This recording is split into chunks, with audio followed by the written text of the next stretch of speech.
지금까지 상환한 원금과 이자 합계액을 우리가 안내드린 서류에 작성을 하셔서 관련된 정확한 계좌이체 증빙을 가지고 우리에게 해명을 해주세요. 안녕하세요, 김동원 세무사입니다. 매주 금요일 일상에 도움이 되는 세법 내용을 발빠르게 업데이트해서 알려드리고 있습니다. 오늘은 제가 오늘 세무 상담했던 사례를 바탕으로 해서 차용증에 대한 부분을 조금 더 깊이 있게 얘기해 보고자 하는데요. 요새 이제 2030 세대가 새로운 주택 매수 시장의 주체로 떠오르면서 자금조달계획서를 작성하고 제출하고 있습니다. 이제 이 과정에서 거의 열이면 9분 이상이 부모님의 도움을 증여와 차용이라는 형태로 녹여내서 활용을 하고 있다라고 보여지는데요. 이제 차용에 대해서는 시장에서 굉장히 갑론을박이 많은 걸로 알고 있어요. 실제로 저도 세무 상담을 해보면 대출 기간이라든지 차용 금액 액수, 그리고 이자율에 대한 설정, 이런 부분이 도대체 얼마가 어떻게 설정하는 게 적정한 거냐라는 부분이 일단은 법으로 정해놓지는 않았다 보니까 전문가마다 또 의견이 다를 수밖에 없는 거는 어쩔 수가 없는 것 같아요. 다만 이미 세무조사 사례에서 걸러진 바와 같이 20-30년의 어떤 터무니없이 긴 차용기간을 설정한다거나 특이한 사유 없이 차용기간을 계속적으로 연장해 나간다거나 아니면 상환 능력이 거의 없는 자녀가 정말 거액의 차용을 설정을 한다거나 아니면 부모님에게 지급했던 이자와 원금을 다시 이제 현금으로 인출해서 자녀한테 돌려준다라는 등의 사례는 분명히 위험할 수가 있다라는 것을 인지를 하셨으면 좋겠고요. 그리고 이제 저번 영상에서 자세히 좀 말씀드렸지만 차용이라는 거는 우리가 이제 빌리는 행위이기 때문에 반드시 원금과 이자를 갚아야 한다라는 건데,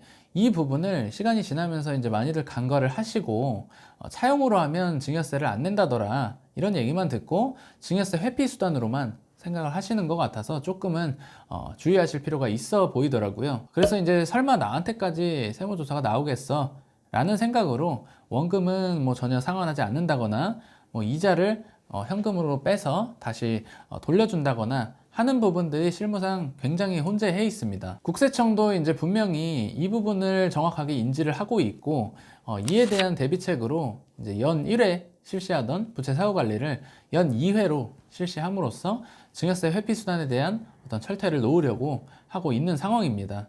그래서 이제 부채 사후 관리라는 게 사실 별거는 아니고 국세청 전산에 우리가 이제 자금조달계획서상에 제출했던 금융기관 대출이나 아니면 부모 자식 간 차용증에 대한 부분을 입력을 해 놓고 실제로 이 차용에 대한 부분이나 대출이 상환이 되는지 그리고 또 직접 본인이 상환한 게 맞는지 이런 부분을 매년 모니터링 하겠다라는 부분으로 이해하시면 되겠습니다.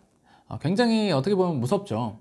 근데 실제로 이런 부분에 대한 사후 관리가 나올까요? 네, 나옵니다. 오늘 상담 오셨던 분의 얘기를 빌어서 잠깐 말씀드리면 이분은 2018년도에 주택을 구매를 하셨어요. 그래서 이제 매매 대금 중에 3억 1,500만 원을 가족 간 차용을 통해서 조달을 했습니다.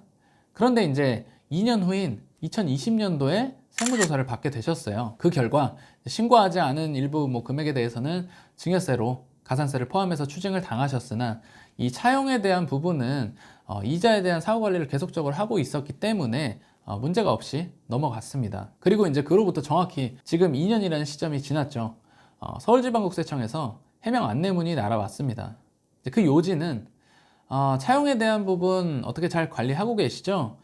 우리가 지켜보고 있습니다. 당신이 이제 지금까지 상환한 원금과 이자 합계액을 우리가 안내드린 서류에 작성을 하셔서 관련된 정확한 계좌이체 증빙을 가지고 우리에게 해명을 해주세요. 이런 내용의 안내문을 받으신 거예요. 그런데 만약에 이제 이분이 세무조사가 끝났다고 해서 차용에 대한 부분의 사후관리도 자체적으로 종결을 했었다면 2년 후에 이 과세 해명 안내문을 받고 나서 어떻게 됐을까요?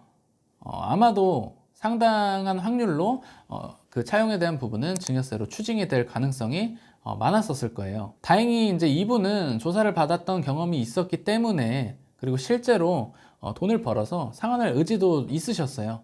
그렇기 때문에 사후 관리를 또 잘 하고 있으셨던 거고, 아마 문제 없이 넘어갈 거고, 앞으로도 내년 그리고 후년에도 남은 원금에 대한 상환이 이루어지는지에 대한 부분을 국세청이 지속적으로 체크할 것으로 보여집니다. 그래서 우리가 주변에서 이제 얘기를 나누다 보면 뭐 2억이나 3억 정도는 괜찮다, 별로 문제 안 된다, 이런 말씀도 들어보셨을 거고, 뭐 특히 잘못 알고 계신 것 중에 2억 1,700만 원 이하는 차용으로 해도 괜찮다라는 부분인데, 이게 이제 괜찮다라는 게 우리가 시가인 이자율 4.6% 말고 무이자로 빌려도 그 이자 차액에 대한 어떤 상당액에 대한 부분이 그 증여세로 과세가 안 된다라는 부분이지, 이 차용에 대한 부분을 갚지 않아도 된다라는 얘기가 아니니까 이 부분은 오해가 없으시길 바라고, 그래서 이제 주변에서 얼마는 괜찮다 이런 거는 사실 전혀 근거가 없는 얘기라는 거를 인지를 하시고 철저하게 본인만의